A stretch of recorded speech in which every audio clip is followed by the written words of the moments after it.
చంద్రశేఖర్ శర్మ, శ్రీ శ్రీ మాతా నిమిషాంబిక దేవాలయము, బోడుప్పల్, పెంటారెడ్డి కాలనీ.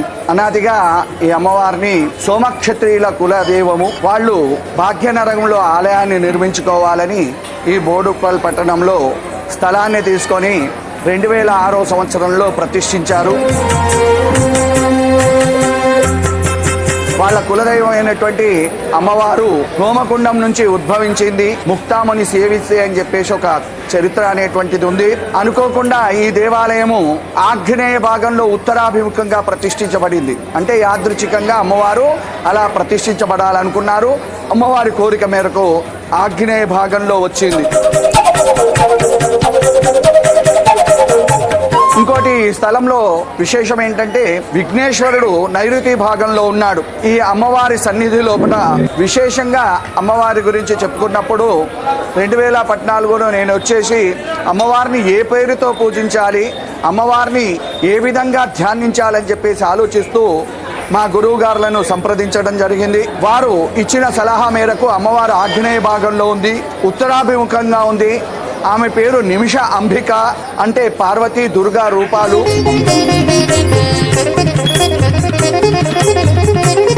అలా ఎందుకు వచ్చాయి అంటే అమ్మవారు ఒక చేతిలో త్రిశూలం, ఒక చేతిలో డబురుకం, పార్వతీదేవి మరియు అమ్మవారు సింహవాహనమై ఉంది. సింహం మీద వాహనంగా ఉన్నటువంటి అమ్మ దుర్గమ్మ కనుక చక్కగా ఆ విధంగా రోజు 2 దేవతలకు కూడా ప్రతినిత్యము విశేషమైనటువంటి పూజలు జరుగుతూ ఉంటాయి. ఇలాంటి నిమిషాంబిక సన్నిధిలో ఆగ్నేయ భాగంలో ఉత్తరాభిముఖంగా ఉన్నటువంటి అమ్మవారికి షోడశి రూపిణి అయినటువంటి పార్వతీదేవికి ధ్వజస్తంభం దగ్గరికి వెళ్ళి మనస్సులో కోరిక కోరుకొని 16 ప్రదక్షిణాలను చెయ్యాలి. కాకపోతే ఇక్కడ ఒక చిన్న విన్నపం అండి, కోరిక కోరుకోలేది నిమిషంలో కోరిక కోరుకోవాలి. ఎందుకంటే అమ్మవారు నిమిషాంబిక, నిమిషంలో కోరిక కోరుకొని 16 ప్రదక్షిణాలు చేయాలి. మనం ఎప్పుడైతే అమ్మవారికి ప్రదక్షిణాలు చేస్తున్నామో అప్పుడు పార్వతీదేవి మరియు దుర్గాదేవి యొక్క అనుగ్రహం మనకు ఉంటుంది. ప్రదక్షిణాలు చేస్తున్నప్పుడు నైరుతి భాగంలో ఉన్నటువంటి మహాగణపతి మన మీద వీక్షణ పడుతుంది, చూస్తుంటాడు. ఓహో, వీళ్ళంతా చాలా దూరం నుంచి వచ్చారు, వీళ్ళకు ఉన్నటువంటి విఘ్నాలకు అధిపతిని నేను, అమ్మకన్నా ముందు వీళ్ళ విఘ్నాలు తీసేస్తానని చెప్పేసి మన విఘ్నాలన్నీ తొలగించి విజయలం చేస్తారు. అమ్మవారి అనుగ్రహంతో మనము 21 నిమిషంలోనే మన యొక్క కోరిక నెరవేరవచ్చు, లేదా విఘ్నేశ్వర అనుగ్రహం చేత 21 రోజులో కోరిక నెరవేరవచ్చు. అమ్మవారికి తెలంగాణ ఆడపడుచు కనుక ఒడిబియ్యం అనే సాంప్రదాయం ఉంది. అలా ఒడి నింపవచ్చు.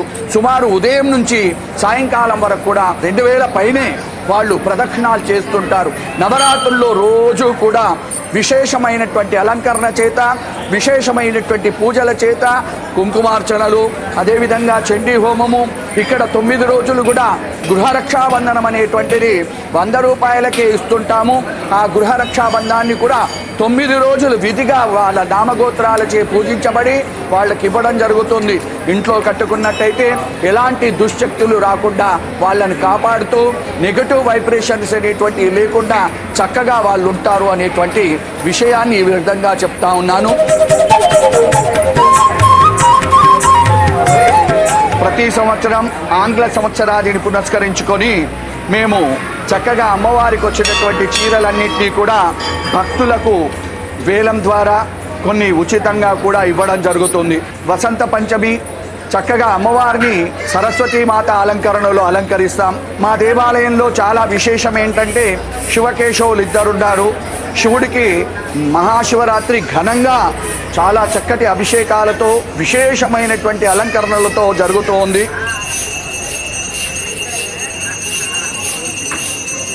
జ్యేష్ఠ శుద్ధ ద్వాదశి అమ్మవారిని ప్రతిష్ఠించినటువంటి రోజు విశేషం ఏంటంటే 1000 లీటర్లతో సుమారు అభిషేకం, పాలు, పెరుగు, తేనె, నెయ్యి, చక్కెర, పంచామృతాలు కాకుండా ఆ సమయంలో దొరికేటువంటి పండ్లు అన్నీ తీసుకొచ్చి ఆ పండ్లను రసాలుగా తయారు చేసి వాటిని అమ్మవారికి అభిషేకిస్తాం. ఆ రోజు విశేషం ఏంటంటే సంవత్సరంలో ఒక రోజు అందరూ చూస్తుండగా అమ్మవారికి అభిషేకం ఉంటుంది. ఎవరైనా రావాలనుకుంటే జ్యేష్ఠ శుద్ధ ద్వాదశి రోజు వచ్చి అమ్మవారిని ప్రత్యేకంగా అభిషేక కార్యక్రమాన్ని చూడవచ్చు.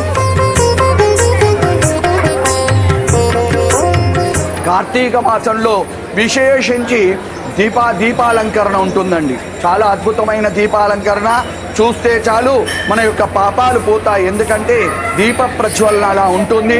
దీపకాంతి విశేష దీపాలంకరణ చాలా చక్కటి కార్యక్రమాలనేటువంటి దత్తాత్రేయ హోమం ఉంటుంది. దత్తాత్రేయుని పుట్టినరోజు ఇక్కడ ఈ కార్తీక మాసంలో చాలా విశేషం. అంటే హరిహర క్షేత్రం, శివుడు, తర్వాత విష్ణుమూర్తి, అమ్మవారు ముగ్గురు ఉన్నారు కనుక ఒక్కరోజు వచ్చి ఇక్కడ దర్శనం చేసుకున్న అన్ని దేవుళ్ళని దర్శనం చేసుకున్నట్టుగా ఉంటుంది.